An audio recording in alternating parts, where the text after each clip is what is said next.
Yo, what's up boys and welcome back to another Arma Free video. I've made a few videos like this in the past, but if you watch my channel on the regular, you probably like Arma Free, or maybe you're curious about the future of Arma Free. If that's the case, you've came to the right place. We're going to be talking about the next year or so in developments with Arma Free. Just today, we released this brand new video, which is titled Scanning the Horizon 2017, which I've watched, and I understand. And also, you will notice on Steam, we've got this new DLC bundle, bundle number 2, which you might be wondering where the fuck was bundle number 1. That was these free DLCs right here. Apex was separate to these free DLCs. But if we're DLC number 2 has all 4 of these things right here, which I'm going to be talking about in this video, as well as one other thing, which is the only free DLC, I guess, this year for Arma Free, which is the Malden map, which is going to be coming out in June of 2017. Other than that, for the rest of the content, if you are going to want to access the lovely new jets and all the other stuff I'm going to be talking about, you're going to have to go ahead and drop £20 or I don't actually know how much in USD, probably like 25, 30 USD. There'll be a link to the video, the Steam page for the DLC bundle and all that kind of stuff in the description below if you do want to go ahead and check it.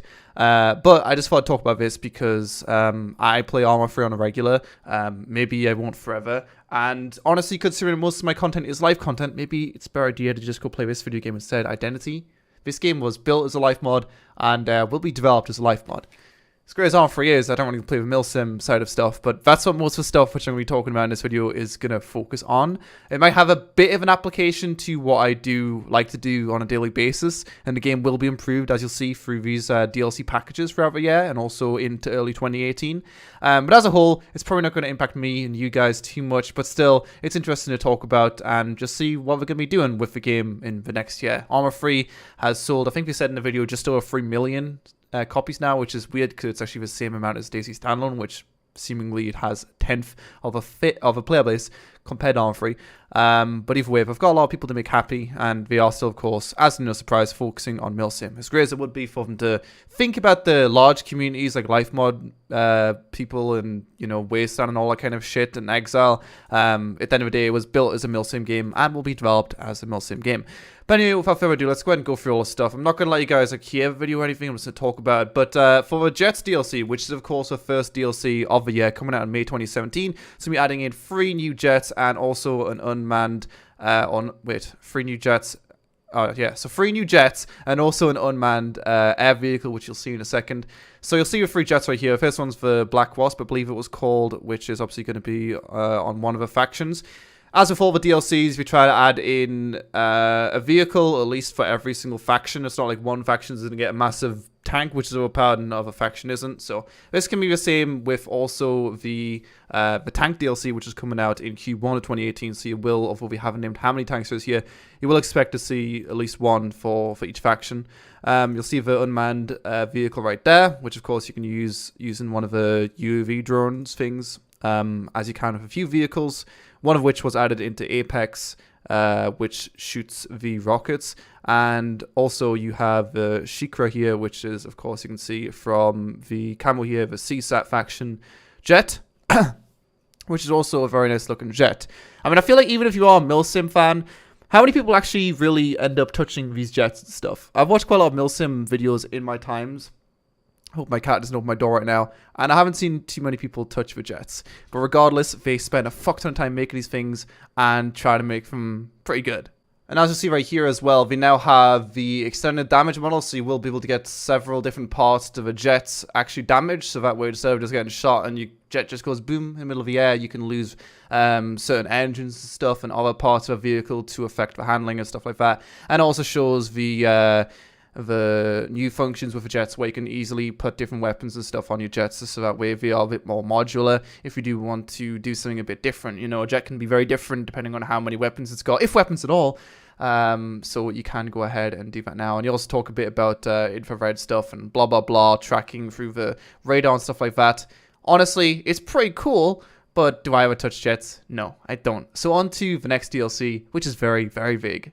And also, just so I don't sound like a complete fucking idiot, actually turns out they added 2 unmanned combat aerial vehicles, which is this one for one faction and this one for the other faction. You'll see a picture of them right here, looking really good. Is that one unmanned drones? Yes, it is. So that one shoots the rockets. That's what I was talking about. It flies around, it's unmanned, it could rotate and shit. This will be a similar thing with the new Jets one. But anyway, the Orange DLC is a bit more interesting in my opinion. Really, it could be anything, because it doesn't have a title. We are very vague on what it is, but they have specified in the video and also here, and also it's going to be coming out in Q3 2017, which is also the same time that Malden is going to be coming out in June. I think we said the 16th anniversary of Arma is in June, so that's when Malden's going to be coming out, which I made a video already. I'll have an annotation somewhere on the screen.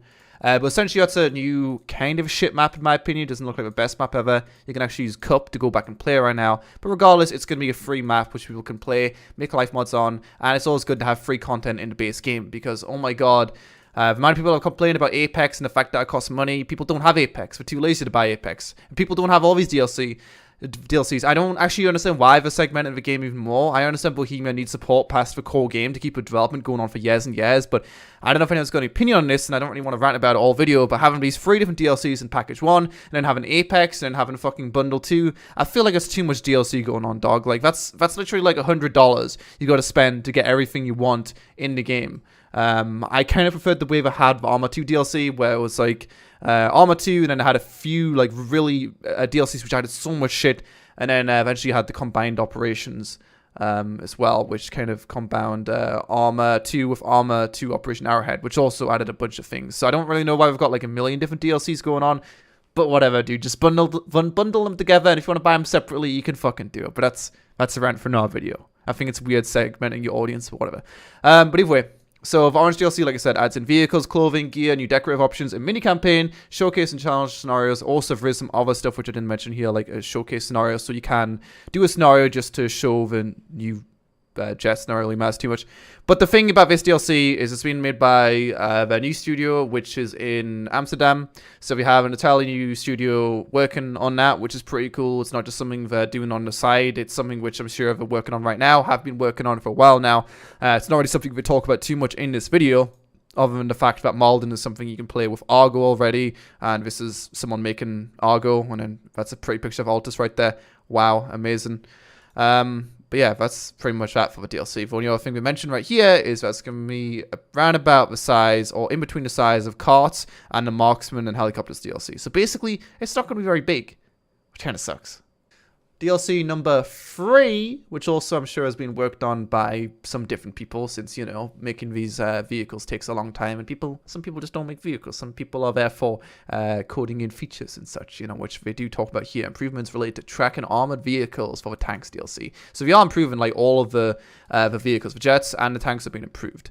And also with this one, I'm hoping Orange adds some kind of lower tier vehicles like the buggy, and also I forgot what it's called, the Quillen maybe it is, with Apex. That was really cool.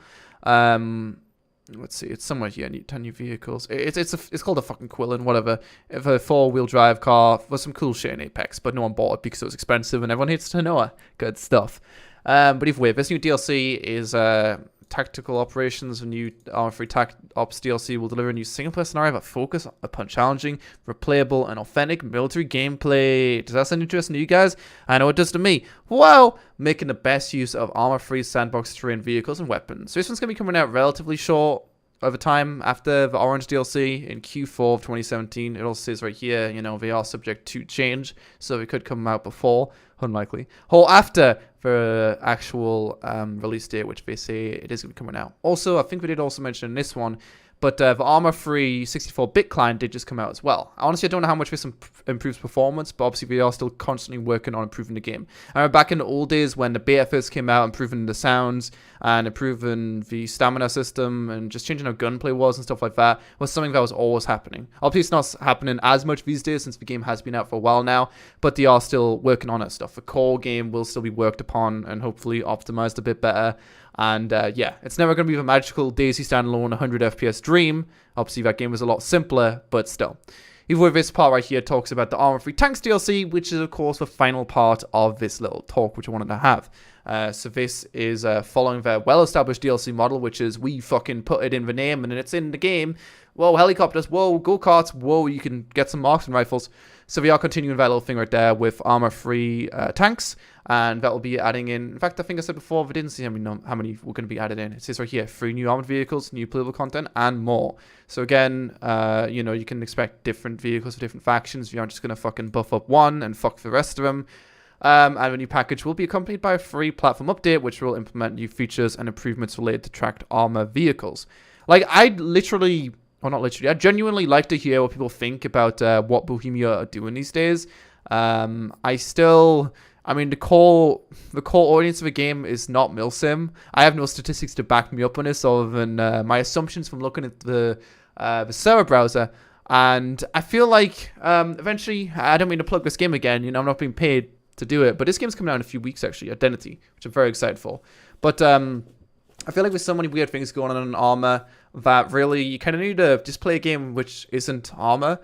It's a bit weird making a video talking about Arma and saying, yeah, just don't play it. But games which focus on the parts of Arma which you like on them are probably games you should instead represent. For example, many people like Battle Royale and Arma 3. Why play Battle Royale when PlayerUnknown's Battlegrounds comes out tomorrow on the 23rd? Why play Life Mods when you just play Identity? Which maybe you'll end up sucking dick. In fact, it probably will end up sucking dick. But there's a decent chance you can see even talking about the Amsterdam studio right here.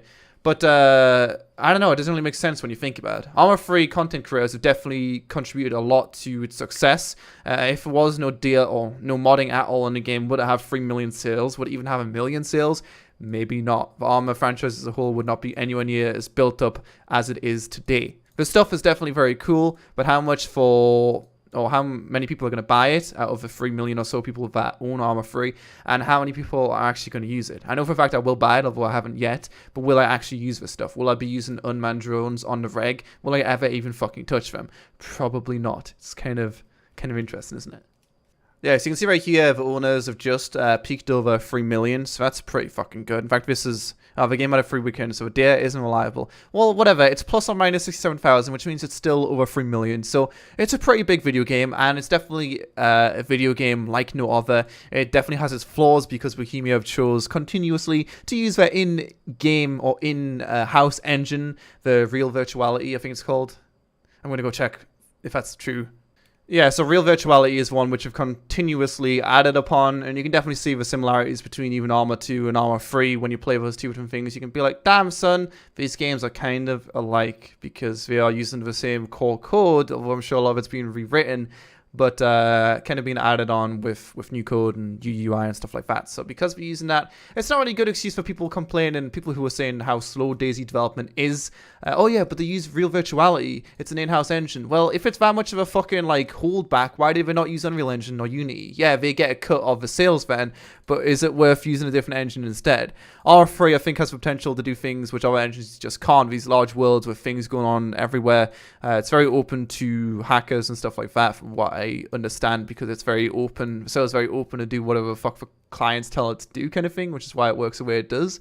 But also, maybe would have ended up being better just using a different engine, possibly. But anyway, boys, that is it for the Arma DLC Bundle 2. This is the forecast for the future year of the game, which is kind of scary when you think about it. A year is a long period of time, and I'm not saying I'm not excited for some of the stuff being added in the next year or so, but at the same time, I am kind of a bit worried for Arma. I mean, I've talked about it before, you know, people saying like, Arma's dead. It's definitely not dead. It's definitely growing still pretty steadily, but I don't know. If you guys got any thoughts on this stuff, feel free to let me know. I thought Apex was going to be amazing, big, whoa, new map, it adds a new everything. It looks like it actually has some decently civilian-aimed stuff, so that we don't have to do the necessarily milsim kind of stuff. You can go on to Noah, which I'd love to know how many people even fucking own Apex. Can I have a look at that? I'll see. No, I don't think it's any way to see how many people own Apex, but like, I'm sure you guys could have a show of hands and see how many people actually own Apex, considering how pricey it was and still is on Steam. It's not really something too many people have got.